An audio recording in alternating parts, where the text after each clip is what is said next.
Hello Riyan, কিতা খবর? আপনারা সকলে ভালো আছেননি? ওই যে যথারীতি ছুটির দিন হইলাম, যে ছুটির দিন আসলে জাস্ট নামমাত্র ছুটি। আসলে মানে বাচ্চা সংসার সব কিছু এত পরিমাণে চাপ থাকে আর কি। ছুটির দিনগুলোতে আমার মনে হয় যে চাপ আরও বেশি থাকে। তো ছুটির দিনে আমার সব থেকে বড় যে চাপের কাজটা হয়েছে বাচ্চারা খাওয়ানো। এখন যেহেতু মানে শীতকাল আর সবাই উঠানো হয়েছে গিয়ে রোদ, মানে রোদের মাঝে বইয়া রোদ পোহায় না আর কি। তো যাই কি কেন রোদ উঠছে, খুব সুন্দর মিষ্টি রোদ। আর ওই যে প্রাহিলটা আমরা খাওয়াইতেছি, প্রাহিলের বাবা যথারীতি যেটা করুন আমার একটু হেল্প করতেছে। তো প্রাহিল হয়েছে গিয়া বাইকে উঠতো, তো যাই হোক তার ছোট্ট একটা রিক্সা ছিল, ওটা আনিয়া দিলাম। সে সুন্দর করিয়া তার এখানে মোটামুটি একটু খাওয়াইতাম পারছি।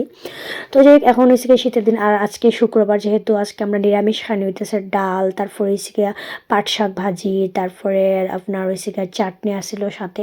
আজকে সব নিরামিষ আইটেম আর কি। আর গরম গরম সকালবেলা খাইতে আসলে আমার এমনিতেও আমার সকালে খাওয়ার অভ্যাস, যেহেতু স্কুলে যাওয়া লাগে 9টার ভিতরে কিচ্ছু না কিচ্ছু খাওয়ায়। তো জলপাইয়ের যে আচারটা আমার বাইয়ের বউ একটা বানাইছে, তো অনেক অনেক মজা হয়েছিল জলপাইয়ের আচারটা।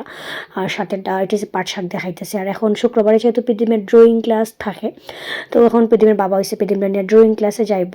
তো এক এক সপ্তাহে আমরা পৃথিবীর বাবা না আসলে আমি নিয়ে যাই, তারপর না মা নিয়ে যায়। তো এই সপ্তাহে পৃথিবীর বাবা আইসে, পৃথিবীর বাবাই পৃথিবীর নিয়ে যেতেছে। তো পৃথিবী টাটা দিয়ে সবাই ইয়ে করতেছে। আর আমার ছোটো ছেলের তো এত খান্না, যেহেতু বাবা গেছে কি ভাবছে যে বাবা আর আইতো না, তো বাবার লাগে খুব বেশি ক্রেজি।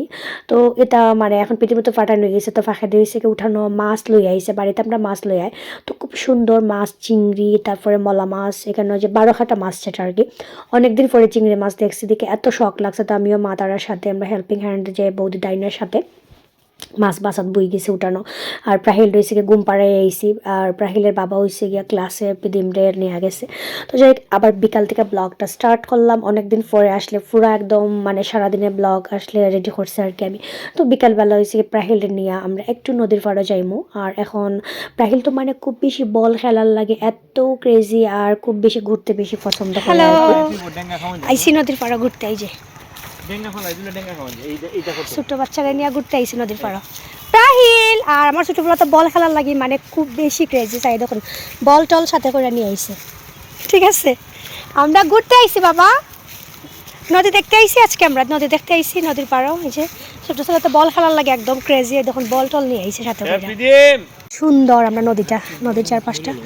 আর দেখুন একটা নৌকা, এখানে তারা মাছ মারে। তো এখান থেকে অবশ্যই আমরা মাছ টাছ নেই মাঝে মধ্যে কিনা। ঠিক আছে, এই যে দেখছেন একটা নৌকা, মাছ মারে, তারা মাছ মারতেছে। একলা একলা ঘুরতেছে বল লইয়া লইয়া, একটুকু ডর নাই। বাবা শট দাও, খেলো খেলো খেলো খেলো। আপনার নদীটা কিন্তু অনেক সুন্দর, বুঝছেন? ওই যে সবজি বাগান আমরা। আর এই নদীর মাঝে ছোটোবেলা স্নান করছি, সাঁতার কাটা সব কত স্মৃতি যে আসলে কেন হয়ে লাভ নাই। তো সন্ধ্যার সময় ঘোরা টোরা শেষ, আমরা হয়েছে গিয়ে এখন সন্ধ্যার পর মা হয়েছে মাটির চুলার মাঝে একটু গোলা রুটি বানাইতেছে। আর হাতে বানানো রুটি বানানো একটু ঝামেলা, তো গোলা রুটি প্রায় সময় বানানো হয়। তো এই যে মাটির চুলার মাঝে রুটি বানানো কমপ্লিটের দিকে ভাইয়ের বউ হয়েছে চা করছে, একটু পরোটার মতো আর কি গোলা রুটি হয়েছে। আর এটা আমরা সবাই বেশি পছন্দ করি, একদম সিম্পলভাবে বানানো যায়। তো সবাই মিলে এখন খাইমো আর কি। আর ভাবলাম আপনার লগে সারাদিনের ব্লগটা শেয়ার করি। তো আপনারা পুরো ব্লগটা দেখছেন কিনা একটু কমেন্টে জানাই। বা আর একটু ব্লগটা যেহেতু বড় হয়ে গেছে, তারপর বড় ব্লগ তো খুব দেওয়ায় না, আজকে ভাবলাম একটু বড় ব্লগ শেয়ার করে আপনাদের সাথে। তো এখানে বইয়া আসলাম আমি খাইলাম আর কি। তো আর কি বাবার বাড়ি থাকলে যেমনটা রান্না বান্না ঘরের কাজ খুব একটা করাই লাগে না, যেহেতু আমার ভাইয়ের বউ আছে, মা আছে, হেল্পিং হ্যান্ড তখন দিদি। তো এই সবাই ভালো থাকবা, সুস্থ থাকবা। আপনার লগে দেখো নেক্সট কোনো ব্লগও যদি ভিডিও শ্যুট করতে পারি, যদি আমি আর পুরো সারাদিনের ব্লগ শ্যুট করার কোনোভাবেই পসিবল হয় না। তো টাটা সবাই, নেক্সট ব্লগে দেখা হইব আপনার সাথে।